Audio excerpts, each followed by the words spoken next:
Saya melihat dalam roh ada seorang anak yang berdoa untuk orang tuanya. Engkau berdoa untuk ayahmu. Engkau berdoa untuk mujizat kesembuhan. Kalau engkau percaya, terima saat ini dalam iman. Thank you Jesus. Haleluya. Terima kasih Tuhan. Haleluya. Terima kasih Bapa. Terima kasih Tuhan. Tidak ada perkara yang terlalu sulit bagi Dia. Tidak ada perkara yang lebih besar daripada Dia. Karena Dia melampaui waktu, Dia lebih besar dari zaman di mana kita hidup. Dia jauh lebih besar daripada dunia di mana kita menginjakkan kaki kita. Jauh lebih besar. Terima kasih Bapa. Bagi Engkau, Kristus Yesus, yang dapat melakukan jauh lebih besar, lebih tinggi, lebih luar biasa daripada apa yang bisa kami pikirkan atau doakan. Terima kasih Bapa. Terima kasih Tuhan Yesus. Bawa kami untuk mengenal Engkau lebih dalam lagi. Bawa kami untuk mengenal kuasa dan kasih-Mu Tuhan. Lebih lagi. Di dalam nama Tuhan Yesus. Teguhkan anak-anak-Mu ya Bapa. Haleluya. Haleluya. Masih untuk 1 menit saya merasa Tuhan ingin berbicara kepada beberapa dari kita. Bahwa Dia adalah Bapa. Dia penuh dengan kasih. Seperti firman yang disampaikannya minggu yang lalu. Lepaskan semua kekhawatiranmu kepada Tuhan. Serahkan segala sesuatu kepada Dia. Karena Dia memperhatikan hidupmu. Dan Dia sanggup melakukan. Jauh melampaui apa yang bisa engkau doakan dan pikirkan. Dia adalah Bapamu. Dia adalah Bapamu. Dia adalah penyedia bagi engkau. Duduklah di pangkuannya sebagai seorang anak di pangkuan Bapamu. Dan nikmati semua kebaikannya. Nikmati semua kemurahannya. Terima kasih Tuhan. Satu hal yang kami minta. Dan itu yang kami rindukan ya Bapa. Untuk selalu diam di rumah-Mu Tuhan. Supaya kami memandang Engkau dan menikmati semua kemurahan-Mu. Menikmati semua kekayaan-Mu Tuhan. Terima kasih Bapa. Terima kasih Tuhan Yesus. Haleluya. Terima kasih Tuhan.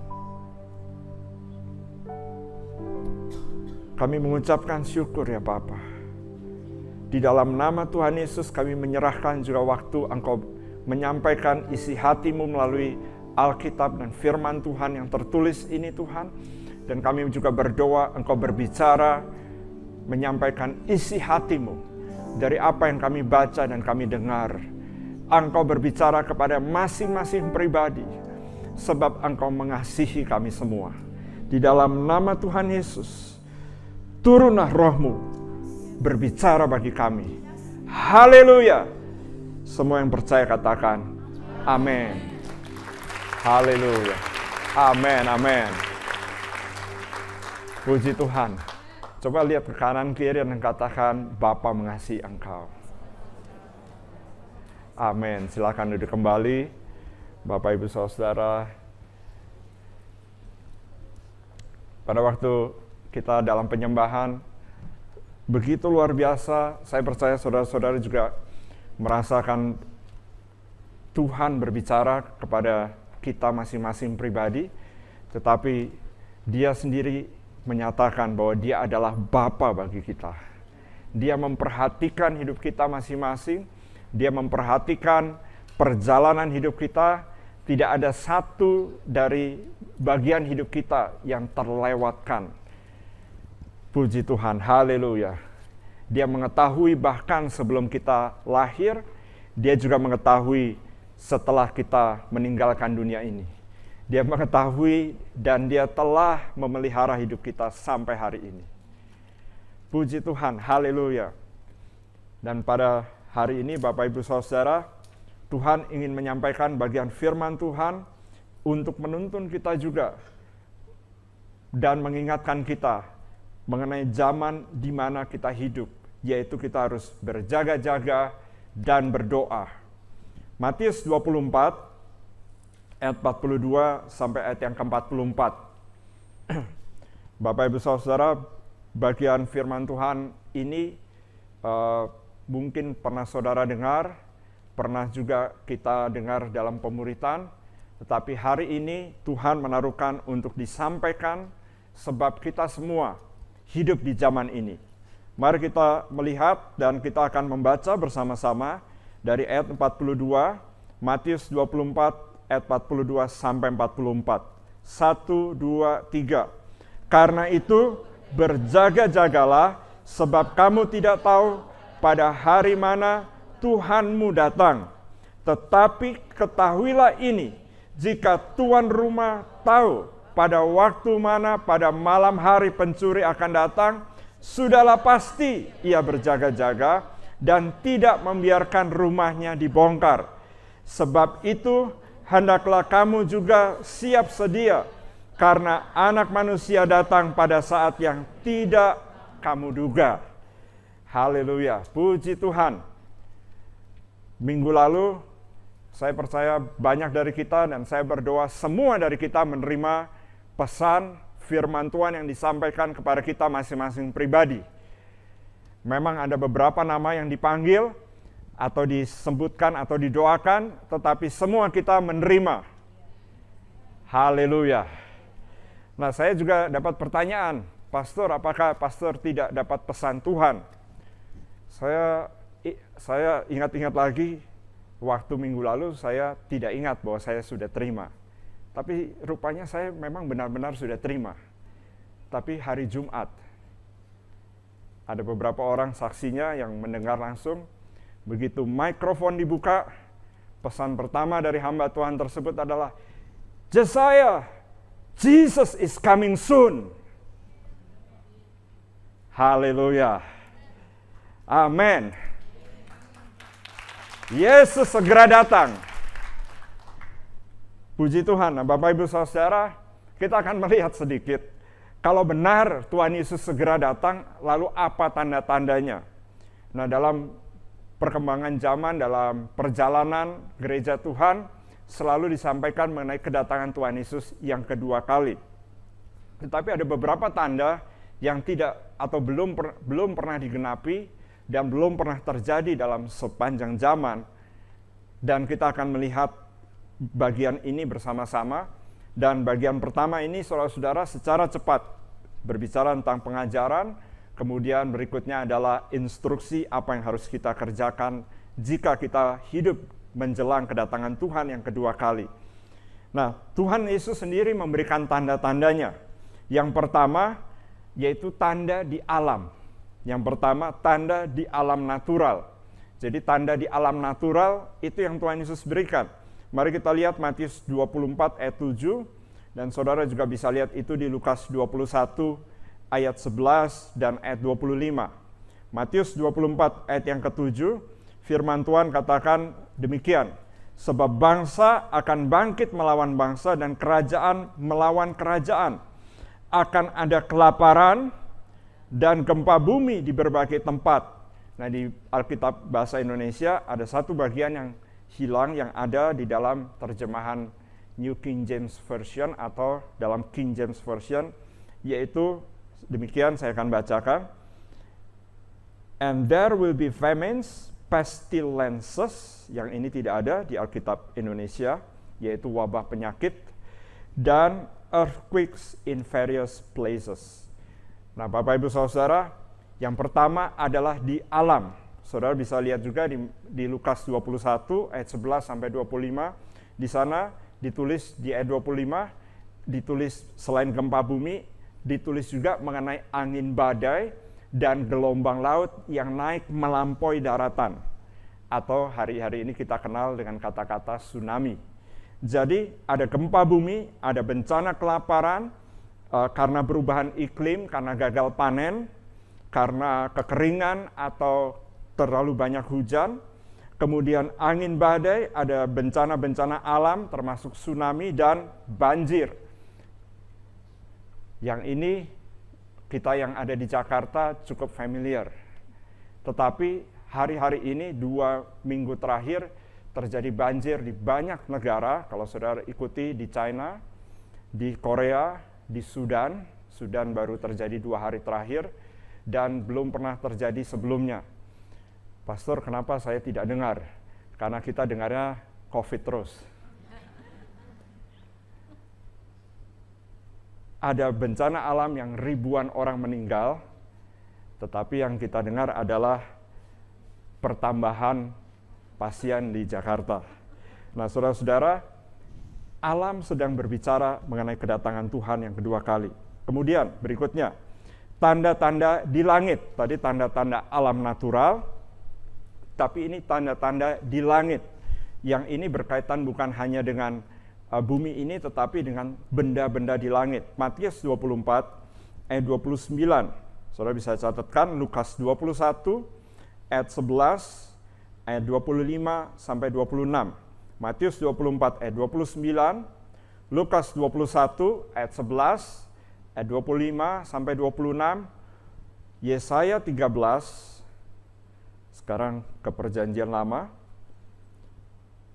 Yesaya 13 ayat 9 sampai 11, Yoel 2 ayat 31. Yesaya 13 ayat 9 sampai 11, Yoel pasal 2 ayat 31. Nah, semua ayat-ayat ini berbicara tentang tanda-tanda di langit yang berkaitan dengan bumi, berkaitan dengan apa yang kita bisa lihat dari bumi, yaitu matahari, bulan, dan bintang. Jadi Matius 24, Lukas 21, kitab Nabi Yesaya sebenarnya bukan hanya ayat-ayat ini saja, tapi ada banyak ayat di dalam Perjanjian Lama juga berbicara mengenai tanda-tanda di langit. Dan tanda-tanda itu sudah terjadi sebagian, yaitu mengenai gerhana matahari, gerhana bulan, perubahan iklim, tanda-tanda kepada benda-benda penerang di langit, yaitu matahari, bulan, dan bintang. Nah, jadi yang kedua, tanda di langit juga sudah terjadi. Tanda natural sudah terjadi dan sedang terus terjadi. Tanda-tanda di langit sudah terjadi dan akan terus terjadi untuk meneguhkan bahwa Tuhan kita sedang menjelang kedatangan yang kedua kali. Sedikit lagi. Kemudian yang ketiga. Nah, yang ketiga ini tidak pernah terjadi sebelumnya, yaitu tanda yang berkaitan dengan Israel. Tanda yang berkaitan dengan Israel. Yang ini dalam sejarah gereja tidak pernah terjadi sebelumnya. Yang pernah terjadi adalah perkataan Tuhan Yesus mengenai bahwa juga di Matius 24 tersebut, bahwa tidak ada batu-batu lagi yang berdiri di atas batu lainnya. Pada waktu itu Tuhan Yesus berbicara tentang bait Allah yang ada pada zaman Tuhan Yesus.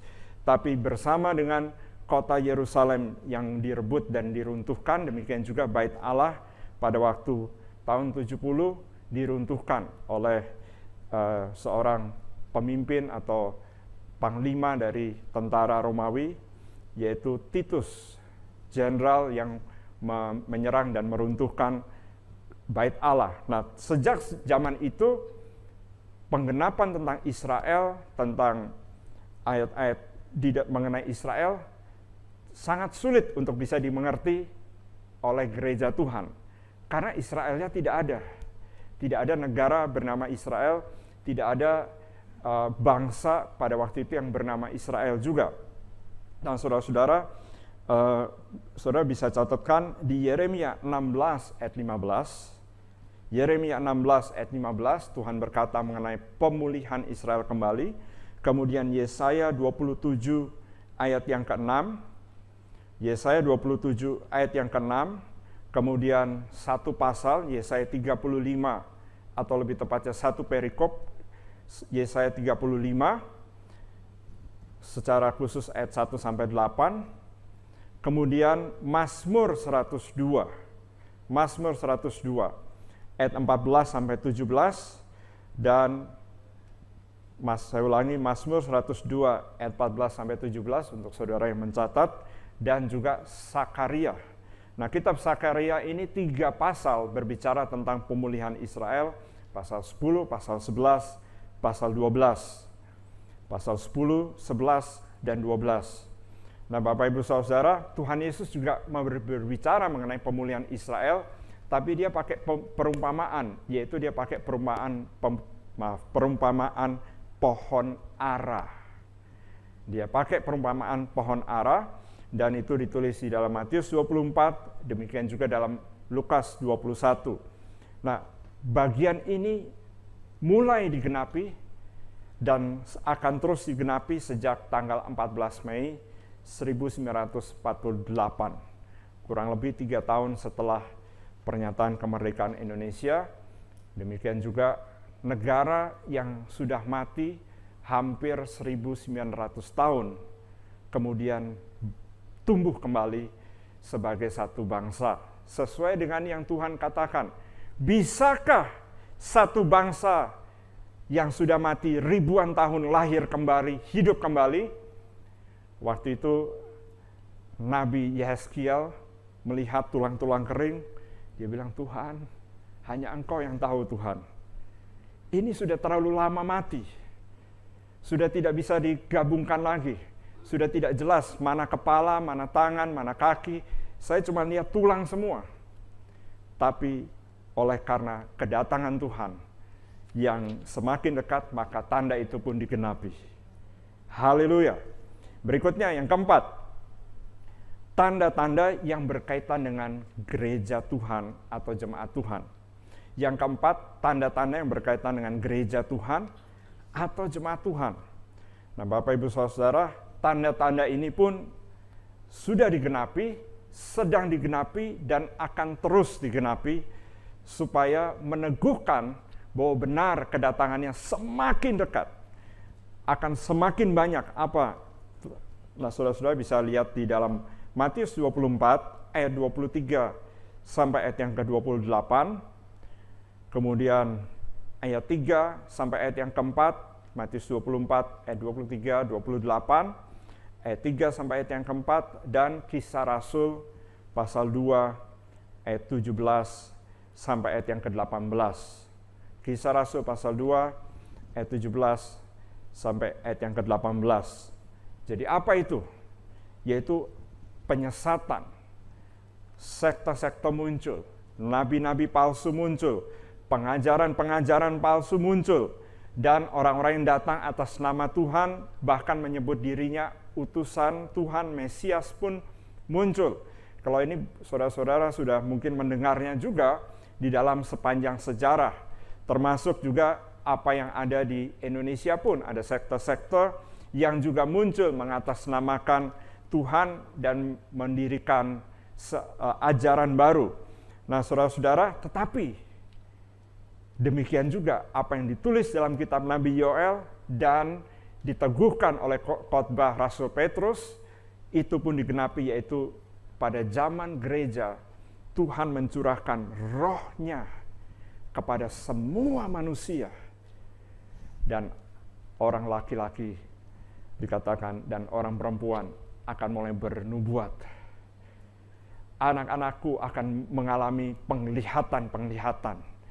Mereka akan mendapatkan mimpi-mimpi. Haleluya. Puji Tuhan.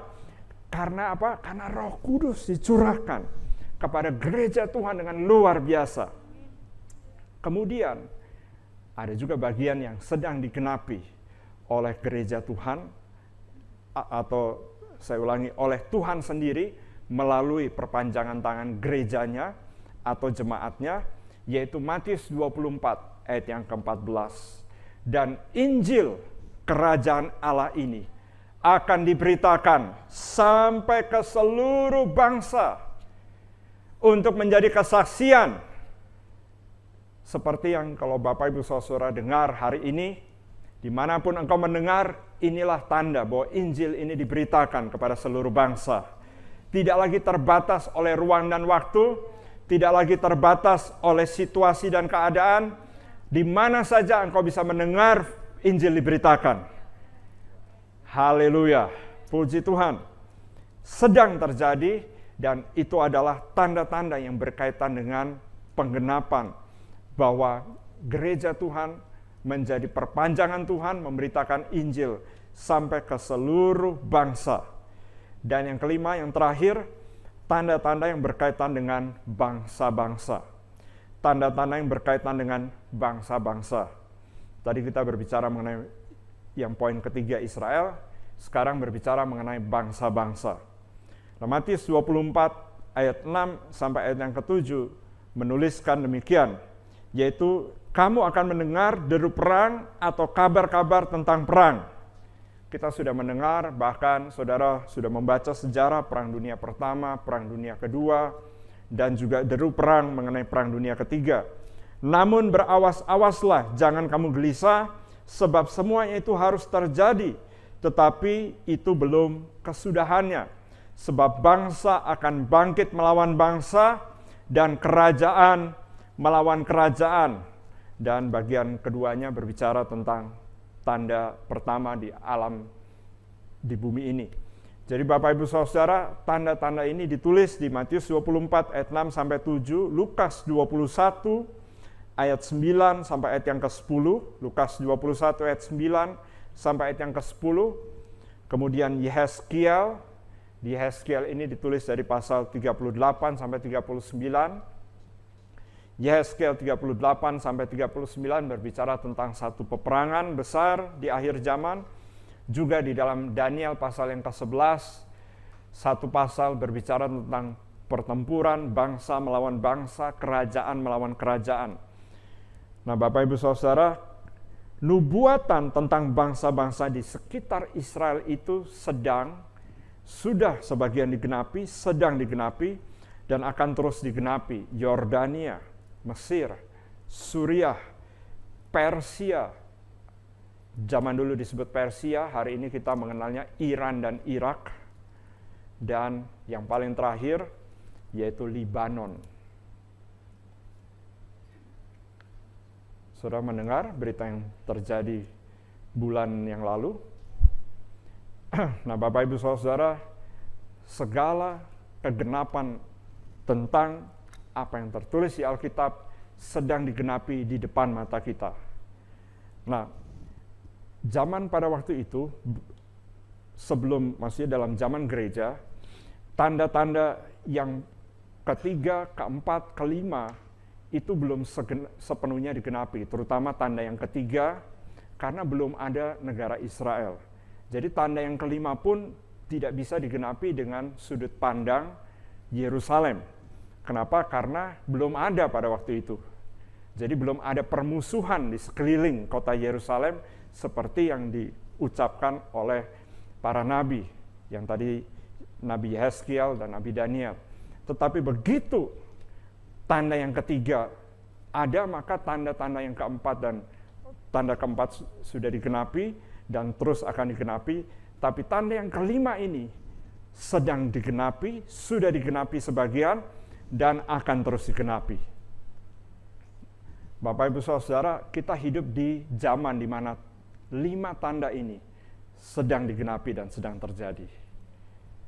Apakah saudara siap? Haleluya. Nah, Bapak Ibu Saudara, kalau kita mendengar tentang akhir zaman atau tanda-tanda menjelang kedatangan Tuhan Yesus yang kedua kali, maka yang kita harus siapkan adalah bukan menyiapkan perbekalan makanan sebanyak-banyaknya atau menyiapkan ruang bawah tanah untuk bersembunyi dari perang. Bukan itu, Bapak Ibu Saudara, tapi kita menyiapkan hidup kita berkenan di hadapan Tuhan. Kita menyiapkan hidup kita untuk menjadi mempelai yang siap menyambut kedatangan Dia yang kedua kali. Dia datang, dikatakan tadi kita sudah baca, seperti pencuri, tetapi bagi mereka yang tidak mengenal Dia. Tapi Dia datang sebagai sahabat kepada mereka yang menanti-nantikan Dia. Saya ulangi, Dia datang sebagai pencuri bagi mereka yang tidak menanti-nantikan Dia, tetapi Dia datang sebagai mempelai bagi orang-orang yang atau gerejanya yang menantikan kedatangan yang kedua kali. Haleluya. Nah, Bapak Ibu Saudara, jadi apa yang harus kita kerjakan? Apa yang harus kita lakukan? Nah, Tuhan Yesus juga tidak memberikan kita tanda lalu selesai. Tuhan Yesus juga mengajarkan, kalau begitu apa yang harus kita kerjakan?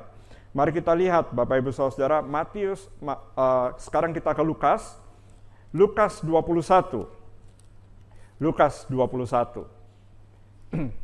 Di dalam Lukas 21, firman Tuhan menunjukkan kepada kita, ini yang Tuhan inginkan supaya kita siap.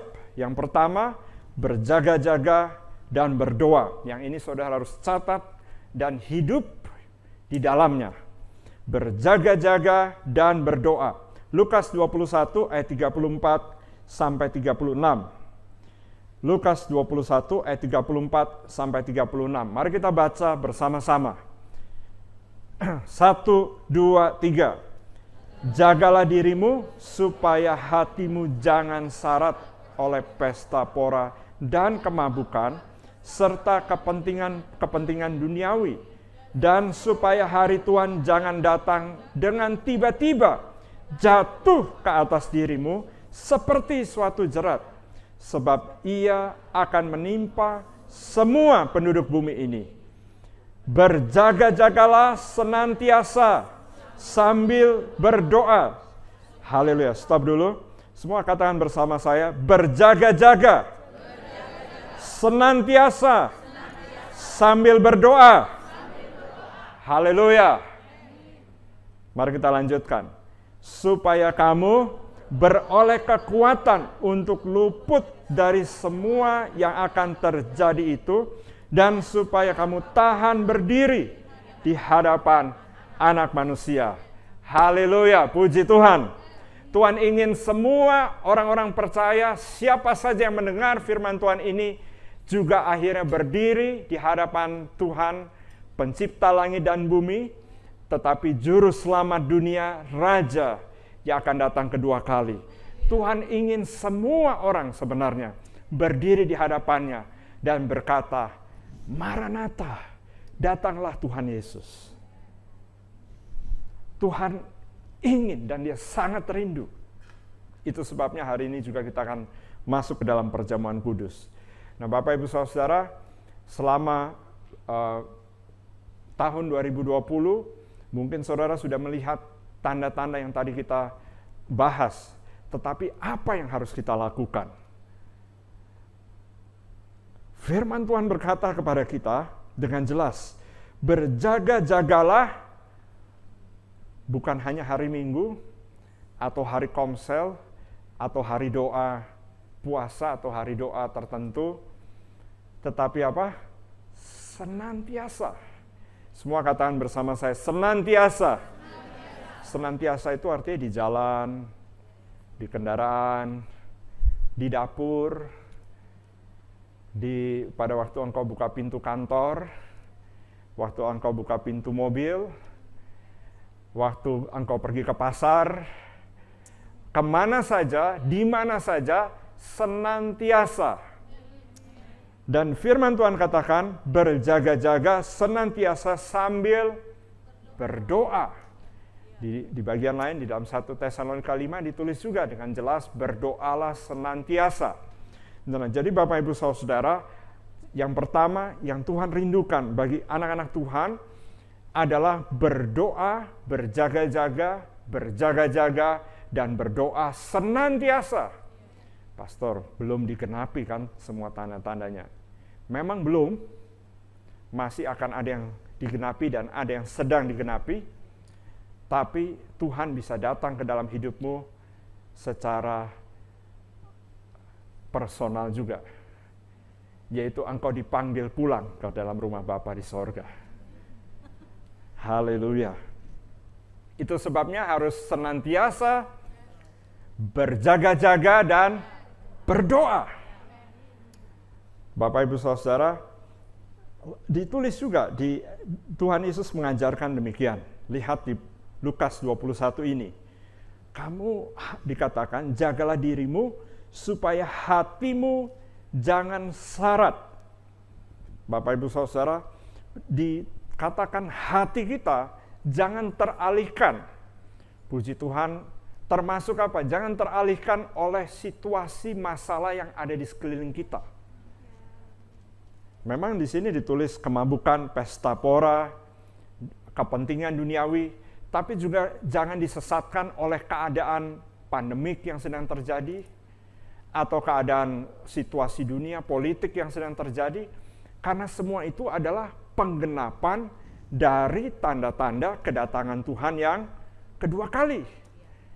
Kalau kita tahu, fokus kita bukan ke tanda-tandanya. Fokus kita adalah bagaimana kita menyikapi kedatangan Dia yang kedua kali. Itu harus fokus kita. Yang mengerti katakan amin. Jadi Tuhan berkata, kalau kamu sudah melihat semua ini, berarti apa yang harus kamu lakukan, apa yang harus saya dan saudara lakukan, adalah berjaga-jaga senantiasa, sambil terus berdoa senantiasa. Supaya apa? Supaya kita dilalukan, dihindarkan. Jelas sekali Tuhan katakan, supaya kita dihindarkan dari semua yang sedang terjadi. Berarti apakah bisa anak-anak Tuhan dihindarkan dari malapetaka yang sedang terjadi? Yes, firman Tuhan katakan, Tuhan Yesus mengatakannya. Apakah bisa kita dihindarkan dari semua kesulitan yang sedang terjadi? Ya juga. Memang di ayat yang ke-36 dikatakan, di ayat yang ke-35, ini menimpa seluruh penduduk bumi. Tapi apakah anak-anak Tuhan bisa dilewatkan dari semua yang sedang menimpa seluruh penduduk bumi?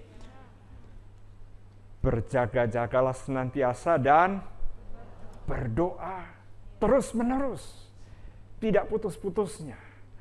Jadi kalau saudara berjalan, dan kita akan bahas ini juga lebih dalam di bagian penyampaian firman Tuhan di kesempatan lain, kita akan juga belajar mengenai terus-menerus berdoa di dalam roh. Artinya tidak putus-putusnya di dalam hati kita berdoa senantiasa. Seperti yang dikatakan oleh Tuhan Yesus, bahwa jagalah dirimu supaya hatimu. Nah, yang Tuhan Yesus katakan adalah hatimu. Pertama, hati kita Bapak Ibu Saudara tidak boleh teralihkan kepada yang lain. Hati kita harus fokus kepada apa yang Tuhan Yesus sudah katakan, kepada setiap janji Tuhan. Tadi kita sudah berdoa bersama-sama, bukan? Kuasamu lebih besar, kasih-Mu lebih besar, tidak pernah terlambat. Janji-Mu ya Tuhan di dalam hidupku. Kita harus fokus ke sana, bukan fokus kepada apa yang di sekeliling kita. Tapi pastor, kan memang ada. Iya, kita sudah bilang ada tanda 1, 2, 3, 4, 5. Jelas tanda-tandanya, dan itu terjadi. Jadi Bapak Ibu Saudara, Tuhan mau kita berjaga-jaga senantiasa dan berdoa. Mari kita lihat kemudian sekali lagi ke dalam Injil Matius. Matius 25 sekarang, ayat yang ke-13. Matius 25 ayat yang ke-13. Karena itu, berjaga-jagalah, sebab kamu tidak tahu akan hari maupun akan saatnya. Lagi, Matius 26 ayat 41. Matius 26 ayat 41. Lalu, ya, ayat 41, berjaga-jagalah dan berdoalah supaya kamu jangan jatuh ke dalam pencobaan.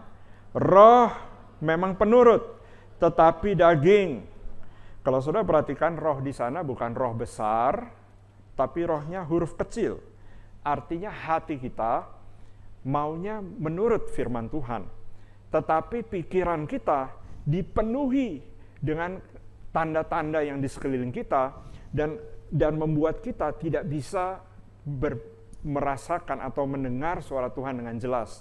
Dan Tuhan katakan, jagalah hatimu dengan segala kewaspadaan, dengan diligently, dengan terus-menerus, karena kalau hati kita pelihara, maka kita akan terus berfokus kepada Tuhan. Jadi yang pertama, berjaga-jagalah senantiasa dan berdoalah. Puji Tuhan, Bapak Ibu Saudara. Yang kedua, kalau kita sudah berdoa, kita berjaga-jaga, dan ini akan terus disampaikan setiap kali saya menyampaikan firman, kita akan bahas satu persatu mengenai bagian berjaga-jaga dan berdoa. Yang kedua, menyelesaikan panggilan hidup kita. Puji Tuhan, menyelesaikan panggilan hidup kita. Menyelesaikan panggilan hidup kita. Nah, setiap kita mempunyai panggilan umum. Semua orang percaya mempunyai panggilan umum. Dan itu disebut juga atau dikenal di dalam bahasa gereja, yaitu amanat agung. Matius 28 ayat 19 sampai 20. Setiap kita punya panggilan umum. Matius 28 ayat 19 sampai ayat yang ke-20. Mari kita melihat ayat-ayat ini, dikatakan dengan jelas, yaitu bahwa pergi, jadikanlah semua bangsa.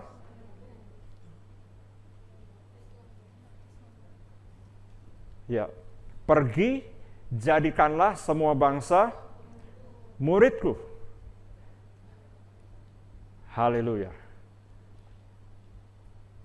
Perintah ini diberikan bukan kepada hamba-hamba Tuhan, maksudnya dalam arti mereka yang dipercaya menjadi gembala, tapi perintah ini diberikan kepada semua orang percaya.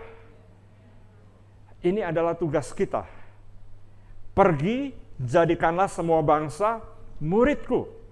Baptislah mereka dalam nama Bapa dan Anak dan Roh Kudus. Dan ajarlah mereka melakukan segala sesuatu yang telah kuperintahkan kepadamu. Dan ketahuilah aku menyertai kamu senantiasa sampai kepada akhir zaman. Dan Bapak Ibu Saudara, ini adalah panggilan yang diberikan kepada semua orang percaya. Tugas panggilan ini kita harus selesaikan. Puji Tuhan.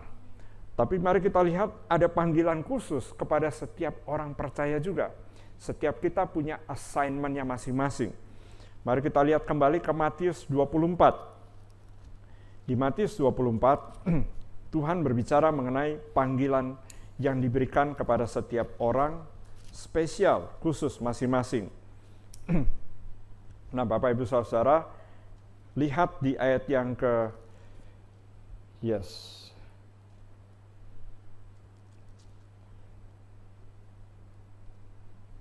Lihat di ayat yang ke-45, saya akan bacakan sampai 47. Siapakah hamba yang setia dan bijaksana, yang diangkat oleh tuannya atas orang-orangnya untuk memberikan mereka makanan pada waktunya? Berbahagialah hamba yang didapati tuannya melakukan tugasnya itu ketika tuannya itu datang. Jadi Tuhan ingin pada waktu dia datang, kita itu sedang melakukan tugas dan panggilan hidup kita masing-masing. Setiap orang punya tugas dan panggilan hidupnya masing-masing. Kalau saudara belum menemukan, ini adalah waktunya untuk mendapatkannya juga. Roh Kudus akan menuntun kita, dan engkau harus mencari, set your heart, set hati kita untuk mencari Tuhan, kalau begitu panggilan hidup saya apa sebenarnya? Apa yang merupakan tugas yang engkau percayakan dalam hidup saya? Setiap orang punya panggilan dan punya tugasnya masing-masing. Puji Tuhan. Saya bahas sedikit bagian ini, Bapak Ibu Saudara. Misalnya, untuk Maria, tugasnya adalah mengurapi Tuhan Yesus. Itu tugasnya dia. Itu adalah panggilan hidupnya. Untuk Petrus, Tuhan juga punya tugasnya juga. Waktu dia bertanya mengenai Yohanes, Tuhan Yesus bilang, urusannya Yohanes, urusannya aku. Tetapi kamu gembalakanlah domba-dombaku. Untuk Yohanes, tugasnya juga ada. Yohanes harus menulis tentang kedatangan Tuhan Yesus yang kedua kali, dalam bentuk yang kita kenal di dalam kitab Wahyu ditulis dengan jelas mengenai zaman gereja sampai zaman kedatangan Tuhan Yesus, bahkan sampai kepada pernikahan anak domba ditulis di dalam kitab Wahyu. Itu bagiannya Yohanes. Jadi setiap orang punya tugas dan panggilannya masing-masing. Bagi Paulus, dia katakan, aku tahu panggilanku. Aku harus menyampaikan firman Tuhan kepada orang-orang non-Yahudi atau bangsa-bangsa lain. Aku harus menyampaikan firman Tuhan kepada raja-raja, kepada para pembesar. Aku juga harus menyampaikan firman Tuhan kepada beberapa orang Yahudi yang akan diselamatkan dan juga akan menjadi generasi berikutnya. Nah, itu adalah tugasnya. Bahkan dia tahu juga, dia katakan, aku itu seorang master builder. Saya seorang pembangun rumah Tuhan. Aku itu bagiannya menanam. Ada orang lain nanti yang akan menyiram. Apolos menyiram. Tetapi Tuhan yang memberikan pertumbuhan. Jadi dia juga tahu bagian dia adalah menanam. Orang lain akan membesarkan apa yang dia tanam, tapi Tuhanlah yang membuat pertumbuhan semuanya. Nah, saudara, apa bagiannya? Setiap orang punya panggilan dan tugasnya masing-masing di dalam jemaat Tuhan. Haleluya. Kalau ada yang belum mendapat panggilannya, bisa ikutin ibadah youth kembali. Bapak, Ibu, Saudara, kita akan berbicara banyak bagian ini di saat-saat atau di hari-hari selanjutnya. Dan yang terakhir, tugas kita yang Tuhan taruh untuk disampaikan. Pertama, berjaga-jaga dan berdoa, itu adalah bagian hidup kita selama-lamanya. Apalagi di masa di mana 5 tanda-tanda ini sedang digenapi. Yang kedua, menyelesaikan panggilan hidup kita. Baik yang umum untuk semua orang percaya, dan juga yang khusus untuk setiap kita. Saudara punya tugas yang sangat berharga dari Tuhan. Haleluya. Kita semua punya, Bapak, Ibu, Saudara, dan itu sangat berharga di mata Tuhan. Tugas itu Tuhan berikan kepada kita. Tapi kalau kita tidak menyelesaikan, tempat kita akan diganti oleh orang lain. Waktu Yudas tidak menyelesaikan panggilannya sampai akhir, tempatnya digantikan oleh orang lain. Diganti oleh Matias. Digantikan oleh orang lain. Nah, Tuhan memberikan tugas juga pertama kepada bangsa Israel. Saya berbicara bangsa Israel bukan yang sekarang saja, tetapi lebih awal, jauh, yaitu pada waktu mereka keluar dari Mesir. Tuhan memberikan tugas kepada bangsa Israel untuk menjadi bangsa yang kudus, umat kepunyaan Allah sendiri, yang akan mengembang terus sampai ke seluruh dunia. Tapi mereka menolak Tuhan. Mereka menolak Allah yang adalah Raja atas hidup mereka, dan mereka minta Raja yang lain. Mereka mau seperti bangsa-bangsa di dunia ini.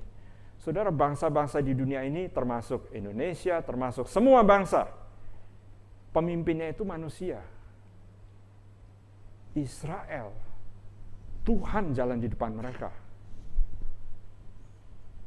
Oh, haleluya. Begitu luar biasanya. Tapi mereka gagal. Dan tempat mereka dikosongkan. Sampai nanti mereka akan memenuhinya kembali menjelang kedatangan Dia yang kedua kali. Sekarang sedang terjadi. Nah, Bapak, Ibu, Saudara, jadi kita mempunyai panggilan hidup kita masing-masing.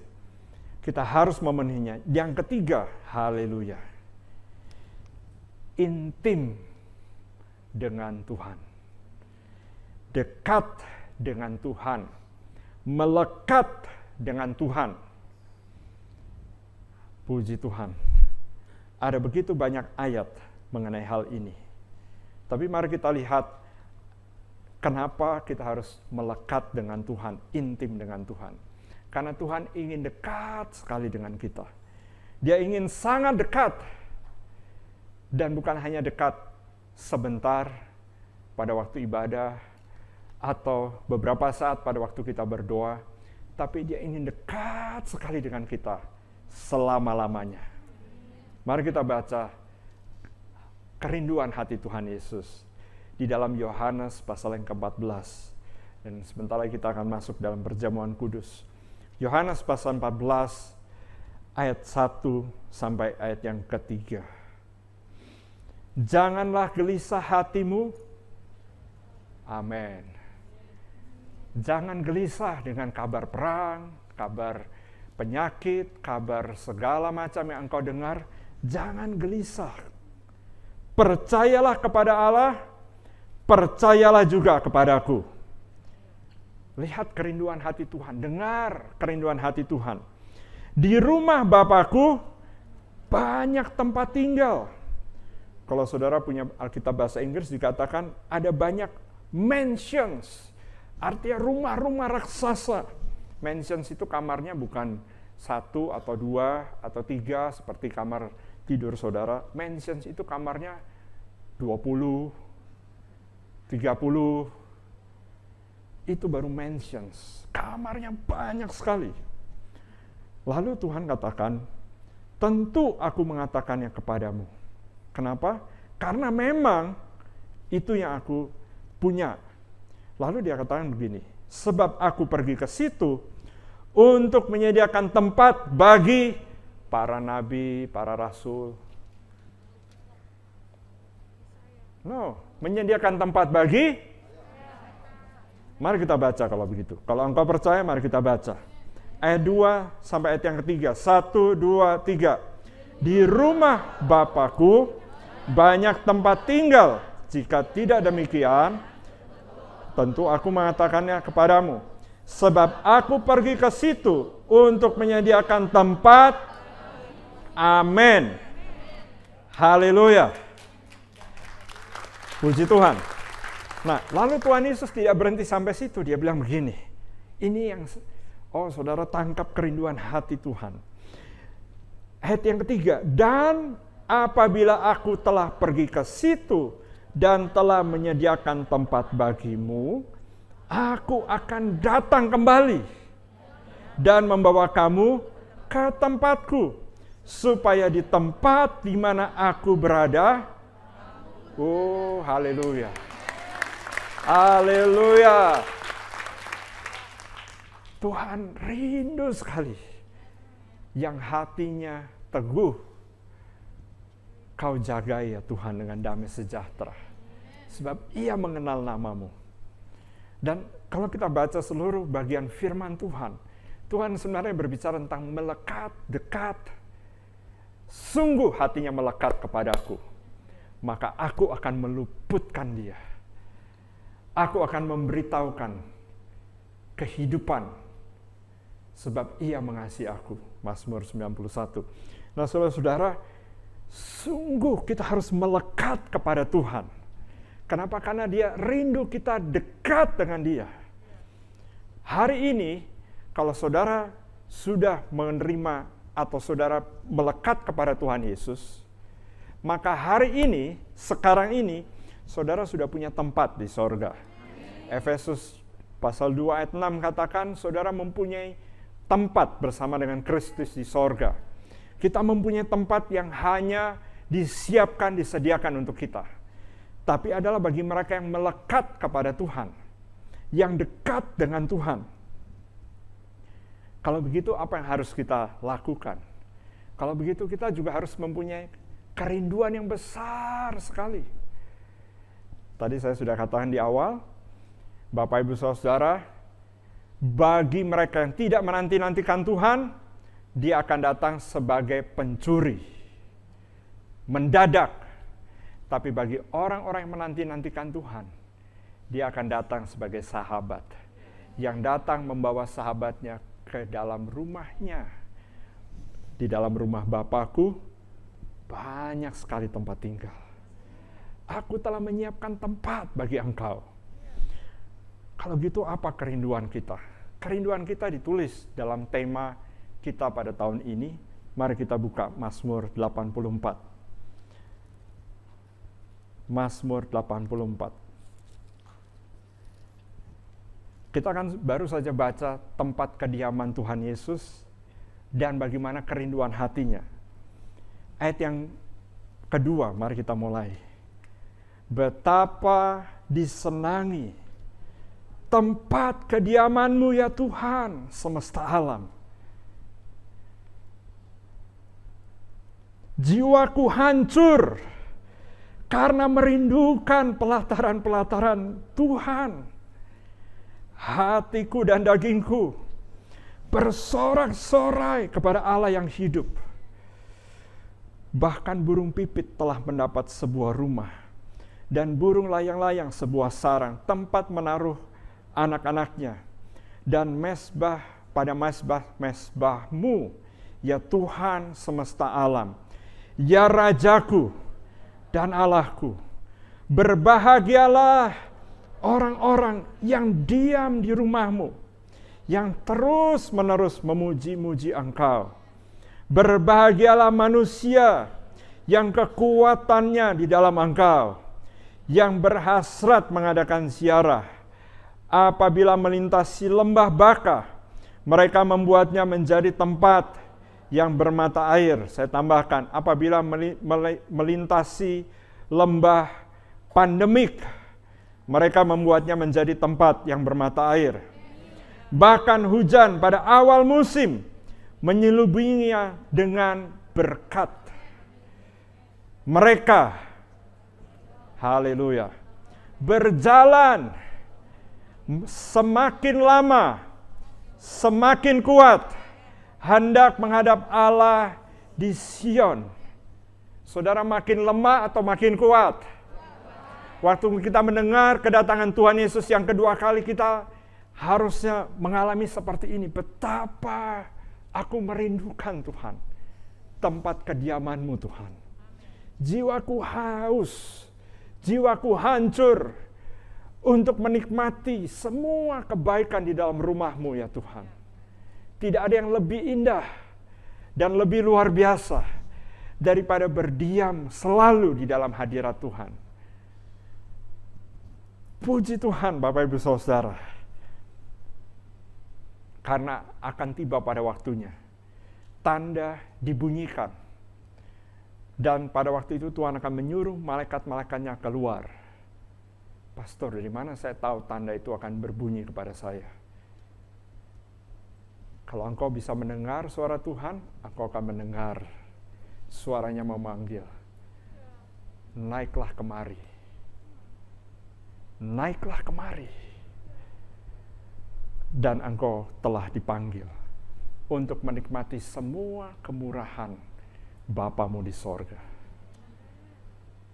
Hanya mereka yang mendengar, pertama melekat, dan mendengar suaranya, mereka akan naik bersama dengan Dia.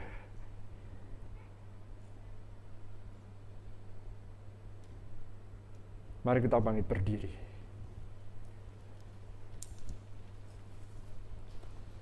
Sungguh hatinya melekat kepadaku. Bapak Ibu Saudara, pertama kita melatih hidup kita untuk berjaga-jaga senantiasa, berdoa senantiasa, dan menyelesaikan panggilan hidup kita. Tapi akan tiba waktunya, pada akhirnya semuanya akan ditentukan hubungan kita masing-masing dengan Tuhan. Seberapa dekat kita dengan Tuhan, sedekat itu juga kita bisa mendengar suara Tuhan. Dan sedekat itu juga kita tahu kapan Dia akan datang kedua kali. Pada waktu itu, kita akan masuk dalam perjamuan kudus. Perjamuan kudus pertama, memang di dalam perjanjian baru dimulai pada zaman malam terakhir, diistilahkan pada waktu sebelum Tuhan Yesus menderita. Tapi sebenarnya perjamuan pertama di Alkitab mengenai darah dan anak domba ditulis di kitab Keluaran. Tulah pertama, tulah kedua, tulah ketiga, tulah keempat, tanda demi tanda, demi tanda, demi tanda, demi tanda diberikan. Tanda yang terakhir diberikan. Tiba-tiba Tuhan berkata kepada Musa, Musa, kasih tahu malam ini juga, aku akan membawa mereka keluar. Mereka yang setia menanti-nantikan Tuhan, mereka tidak akan pernah kehilangan suara tersebut. Suara itu akan terdengar kembali dan berkata, "Siap anakku." Hari ini juga akan terjadi.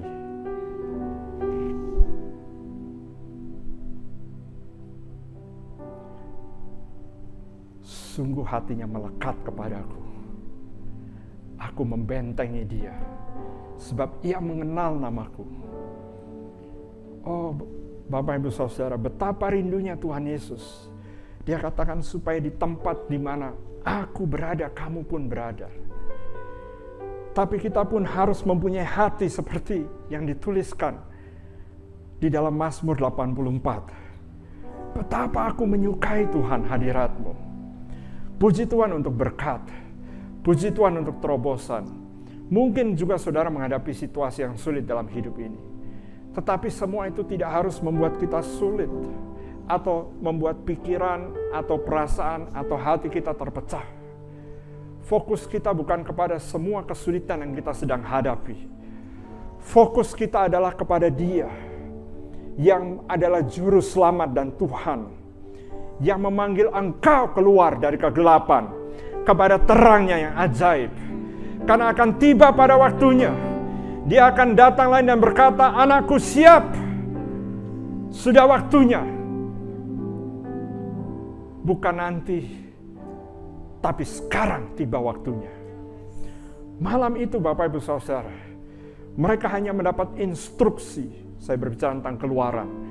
Mereka hanya mendapatkan instruksi bahwa kamu harus persiapkan sembelih anak domba, taruh itu di atas ambang pintu. Tapi kemudian Tuhan berbicara kepada Musa. Musa, bawa orang Israel keluar. Tarik mereka keluar. Sekarang waktunya. Mereka sudah menanti sekian generasi. Mereka melihat tanda demi tanda, demi tanda, demi tanda. Tapi tiba waktunya generasi yang keluar bersama Musa adalah generasi yang mengalami Tuhan membawa mereka keluar. Tanda demi tanda demi tanda. Dari zaman gereja mula-mula sampai hari ini sudah diberikan. Tapi kalau saudara perhatikan, makin jelas dan makin sangat jelas. Dan salah satu tanda kedatangannya adalah pembunuhan besar-besaran. Dulu pada waktu Tuhan Yesus datang pertama kali, pembunuhan itu dikerjakan oleh Herodes, membunuh anak-anak bayi. Pada waktu Musa akan dilahirkan, atau Musa dilahirkan, bayi-bayi Israel, Yahudi dibunuh.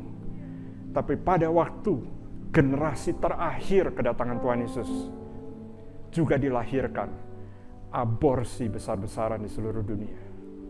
Seperti yang belum pernah terjadi. Saudara lihat semua tanda ini.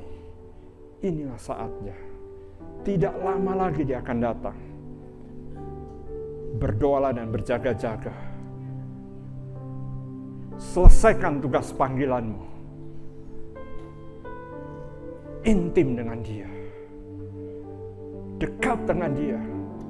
Sama seperti Maria yang telah memilih bagian yang terbaik. Sehingga dia tahu kapan waktunya. Dia harus mengurapi Tuhan Yesus. Sebelum masuki malam terakhir perjamuan kudus. Angkat hatimu kepada Tuhan. Haleluya. Tidak ada satu orang pun yang Tuhan inginkan untuk binasa. Dia telah menanti-nantikan saatnya. Karena masih ada tempat yang kosong di sorga. Yang belum diduduki oleh beberapa dari saudara yang mendengar firman Tuhan pada hari ini. Kalau engkau orangnya, engkau belum datang melekat kepada Dia. Engkau belum menjadi orang yang berdoa dan berjaga-jaga.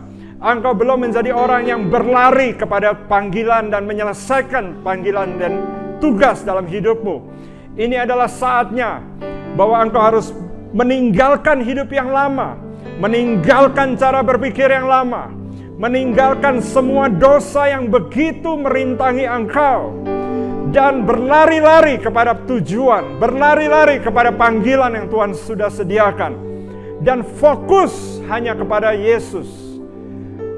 Tidak ada yang lain yang dapat menyelamatkan kita. Orang tua kita usianya 70 tahun, 80 tahun, 90 tahun. Orang-orang di sekeliling kita usianya juga sepanjang itu. Tetapi Dia, juru selamatmu, tidak akan pernah berubah selama-lamanya. Haleluya. Terima kasih Tuhan. Kalau Engkaulah orangnya, Engkau sudah meninggalkan kasih yang mula-mula, Engkau sudah meninggalkan panggilan hidupmu, atau Engkau belum pernah sama sekali datang dan melekat kepada Tuhan Yesus. Dimanapun Engkau berada, kalau Engkau ingin memperbaharui hidupmu dan komitmenmu kepada Tuhan, kalau Engkau rindu untuk memperbaharui hatimu kembali, untuk datang melekat kepada Dia. Tuhan katakan, bangsa ini memuliakan Aku dengan bibirnya. Dia tidak hanya berbicara mengenai bangsa di mana kita dilahirkan saja, tapi firman itu berbicara kepada siapa saja, generasi di mana kita hidup ini. Kalau kita hanya memuliakan Tuhan dengan bibir kita, tapi hati kita jauh dari Tuhan, ini waktunya datang dekat dan melekat kepada Tuhan.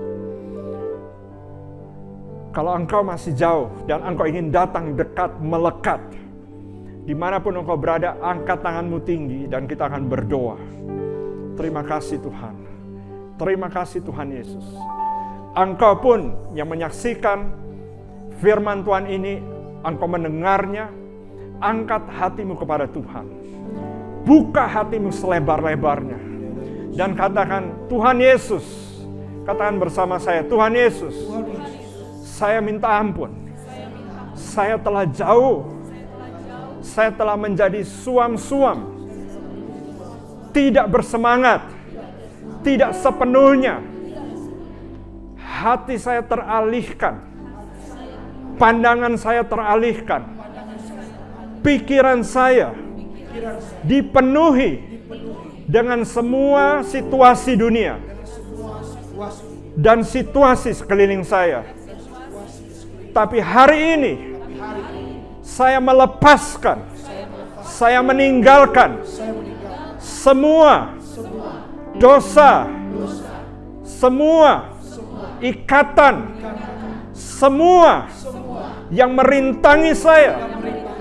Hari ini saya buka hati saya dan saya berlari kepada Engkau. Terima kasih Tuhan Yesus. Masuklah ya Tuhan. Datanglah ya Tuhan. Maranatha. Datanglah segera ya Tuhan. Ke dalam hati saya. Sekarang. Haleluya. Buka hati ini mulai menyembah. Kuasa-Mu terlebih besar. Amin. Tuhanku terlebih besar. Yes, Lord. Tak pernah terlambat janji-Mu ya Tuhan menolong hidupku. Kuasa-Mu terlebih besar. Tuhanku terlebih besar. Tak pernah terlambat janji-Mu ya Tuhan pulihkan hidupku. Saudara, untuk berapa saat Tuhan masih memberikan kesempatan. Masih ada beberapa orang yang Tuhan rindukan. Engkau juga ada di dalam kerajaan Bapa di sorga. 2 Petrus pasal yang ketiga ayat yang ke-9 katakan, orang-orang berpikir bahwa Tuhan lalai menepati janjinya. Mereka berkata bahwa Tuhan tidak akan datang kedua kali. Tidak. Tuhan benar-benar akan datang. Tapi Dia telah memperpanjang sedikit lagi. Karena 2 Petrus 3 ayat 9 katakan, supaya masuk dan genap, masih ada anak-anak yang harus dibawa pulang masuk ke dalam kerajaan Bapa. Dan itu adalah engkau. Engkaulah orangnya. Engkaulah orangnya. Jangan tunggu lagi. Berdiri dimanapun engkau berada. Angkat hatimu kepada Dia. Dimanapun engkau mendengar firman Tuhan ini, serahkan hidupmu kepada Tuhan. Karena Dia yang akan memperhatikan engkau. Serahkan seluruh hidupmu kepada Tuhan. Sebab Dia sangat memperhatikan engkau. Dan kita akan bersama-sama mendeklarasikan ini sekali lagi. Dan bagi saudara yang sudah diselamatkan, waktu kita deklarasikan lagu ini sekali lagi, engkau akan deklarasikan itu untuk keluargamu, untuk orang-orang yang kau doakan, dan engkau akan deklarasikan tidak pernah terlambat janji Tuhan juga atas setiap orang-orang yang masih akan diselamatkan. Tidak akan pernah terlambat janji Tuhan. Haleluya. Angkat hatinya dan kita akan mulai menyembah Tuhan. Deklarasikan.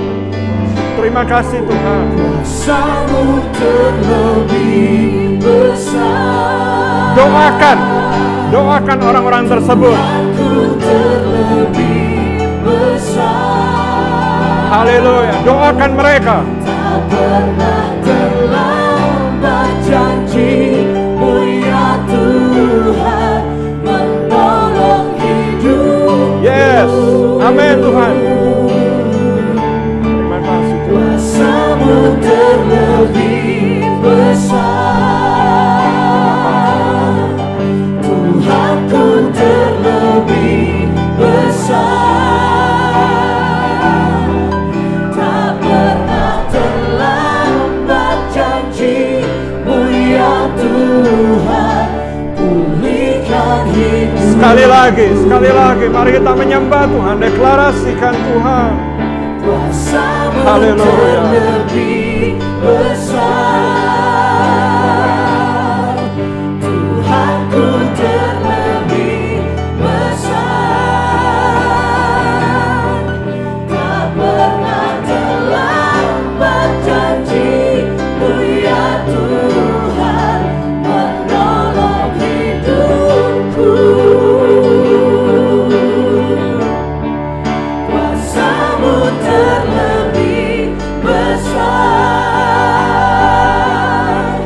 Tuhanku terlebih besar. Tak pernah terlambat janji-Mu ya Tuhan, Amin. pulihkan hidupku. Saudara-saudara, kalau engkau adalah orangnya, engkau juga berdoa seperti tadi sebagian besar kita sudah berdoa. Tapi engkau belum terlambat. Ini waktunya juga engkau berdoa. Dan undang Tuhan Yesus masuk ke dalam hatimu. Sekarang, jangan tunda-tunda. Haleluya. Terima kasih Tuhan Yesus. Terima kasih Tuhan. Sekarang waktunya untuk kembali ke dalam rumah Tuhan. Betapa disenangi tempat kediaman-Mu ya Bapa.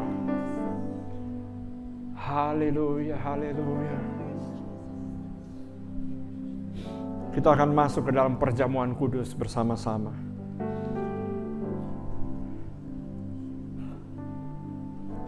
Thank you, Jesus. Tapi saya merasa, saudara, beberapa dari engkau yang mendengar firman Tuhan ini, engkau masih bertahan. Sekarang, sebelum kita masuk dalam perjamuan kudus, lepaskan semua dosa, tinggalkan semua persekutuan dengan roh-roh jahat, dengan roh dunia ini, dan juga semua yang merintangi engkau, yang menahan kakimu untuk maju. Lepaskan dalam nama Tuhan Yesus, melangkah maju bersama dengan Tuhan, masuk ke dalam rumah Bapa di sorga, dan jalan bersama Tuhan Yesus. Engkau akan mengalami makin lama makin kuat. Berapa banyak sebelum kita masuk dalam perjamuan, berapa banyak engkau merasa lemah waktu mengikuti Tuhan, engkau merasa dosa menarik engkau merasa terbelenggu di dalam hatimu, terbelenggu juga di dalam tubuhmu. Kalau itu adalah engkau, dimanapun engkau berada, angkat satu tangan, dan kita berdoa, dan imani bersama-sama. Katakan bersama saya, Bapa, saya percaya, di dalam nama Tuhan Yesus, semua belenggu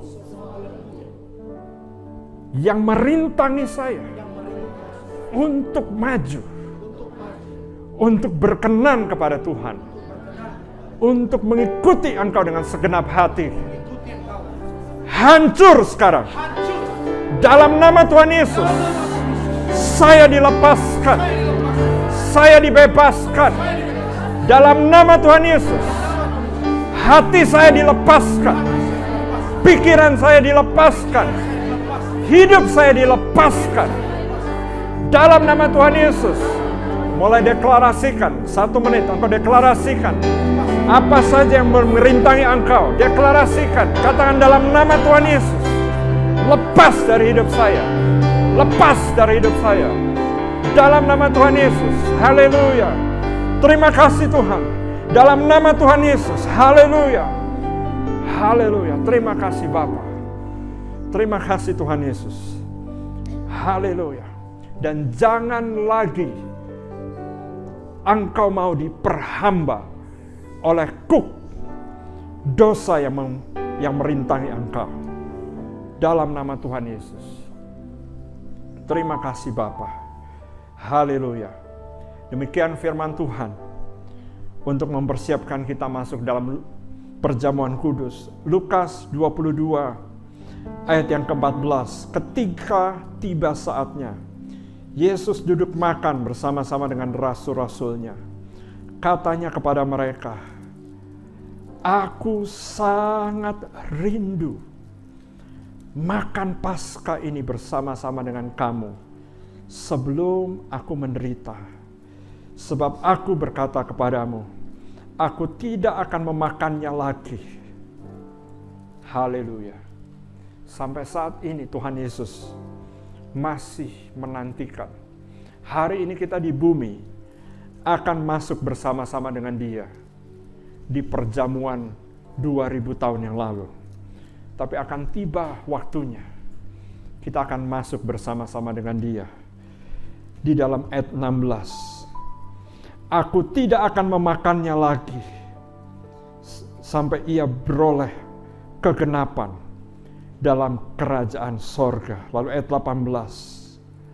Sebab aku berkata kepada kamu, mulai dari sekarang ini aku tidak akan minum lagi hasil pokok anggur sampai kerajaan Allah telah datang.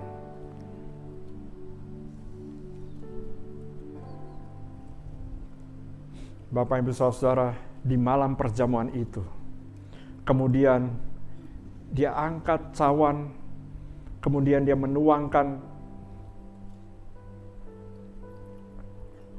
dan dia berkata, inilah darahku yang dituangkan, yang dicurahkan bagi kamu. Darah perjanjian yang baru, yang akan dan telah memeteraikan kamu sekalian yang percaya kepadaku. Lalu sebelumnya dia juga mengambil roti. Kemudian dia memecah-mecahkan roti tersebut. Kemudian dia memberikan kepada murid-muridnya. Dan dia berkata, inilah tubuhku. Dan dia berkata, betapa rindunya aku supaya kamu pun makan bersama dengan aku. Supaya satu waktu engkau makan perjamuan ini bersama dengan aku, satu waktu engkau juga akan makan perjamuan bersama dengan aku. Bukan lagi di bumi ini, tapi bersama dengan aku dalam kerajaan Bapa-Ku di sorga. Engkau harus mendapat bagian juga di dalam penderitaanku dan menjadi satu bersama dengan aku di dalam kematianku, supaya kamu beroleh kebangkitan bersama dengan aku dalam hidup yang baru. Masing-masing kepada Dia. Betapa rindunya Tuhan hari ini untuk makan perjamuan bersama dengan Engkau. Dan biarlah Engkau juga rindu untuk masuk dalam perjamuan bersama dengan Dia. Lakukanlah bukan sebagai ritual agamawi, tapi lakukanlah supaya engkau mendeklarasikan benar Tuhan Yesus akan datang kedua kali. Benar kasih-Nya telah dicurahkan dalam hidup saya.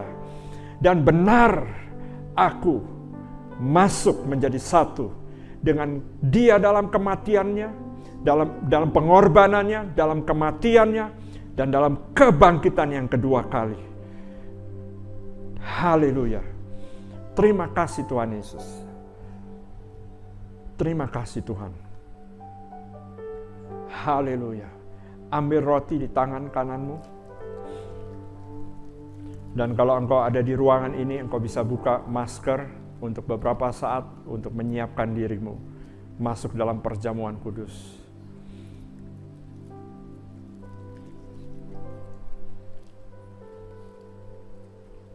Inilah tubuhku, kata Tuhan Yesus, yang telah dipecah-pecahkan untuk kamu. Betapa rindunya aku, supaya kamu pun makan, sebab inilah tubuhku. Makanlah dengan iman, dan terimalah aku ke dalam dirimu. Makan dengan iman.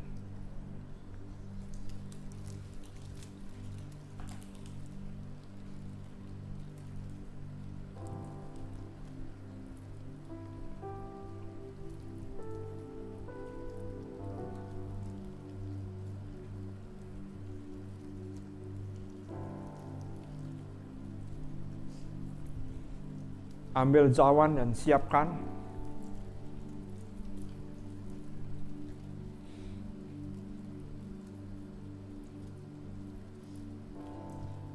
Arahkan hatimu kepada Dia. Rindukan Dia. Rindukan Dia lebih lagi. Lebih dari sebelumnya. Betapa disenangi tempat kediaman-Mu ya Tuhan. Jiwaku hancur. Hatiku haus ya Tuhan. Merindukan Engkau. Satu hal yang kurindukan ya Bapa. Itu yang aku minta kepadamu ya Tuhan. Untuk kami semua bisa menjadi satu di dalam Engkau. Engkau di dalam kami. Terima kasih Tuhan Yesus.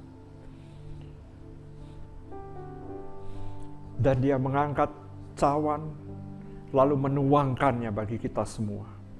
Dan Dia berseru, inilah cawan, tapi inilah darahku sendiri, yang telah dicurahkan bagi kamu sekalian. Terimalah aku. Terimalah aku. Betapa rindunya aku. Supaya di tempat di mana aku berada, kamu pun berada bersama dengan aku. Sebelum kita minum, rindukan Dia, rindukan Dia. Rindukan Dia lebih dari segala sesuatu. Nanti-nantikanlah Tuhan. Nanti-nantikanlah Dia. Terima kasih Tuhan. Terima kasih Bapa. Terima kasih Tuhan Yesus. Dan waktu engkau meminumnya, minum dengan iman. Bahwa Dia sendiri masuk ke dalam hidupmu. Memenuhi engkau. Dan membuat hatimu bergelora. Dengan kasih-Nya kembali. Cintanya kembali. Dengan cinta yang mula-mula kembali. Terima kasih Tuhan Yesus. Haleluya. Terima kasih Bapa. Angkat cawan. Dia yang berkata, inilah darahku yang dicurahkan supaya aku menjadi satu dengan Engkau dan Engkau di dalam aku. Minumlah dengan iman.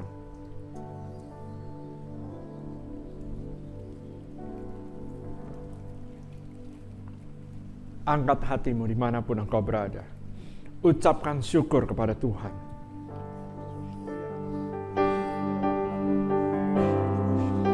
Haleluya. Terima kasih Tuhan. Terima kasih Tuhan.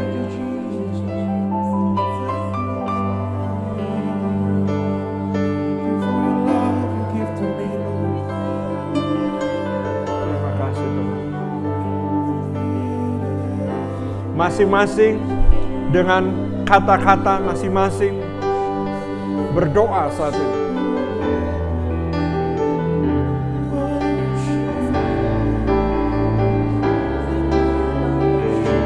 Yes Tuhan, penuhi kami Tuhan. Penuhi anak-anak-Mu ya Bapa. Penuhi Tuhan dengan kasih-Mu. Penuhi Tuhan dengan kasih-Mu. Kami tidak ingin berpisah untuk selama-lamanya lagi.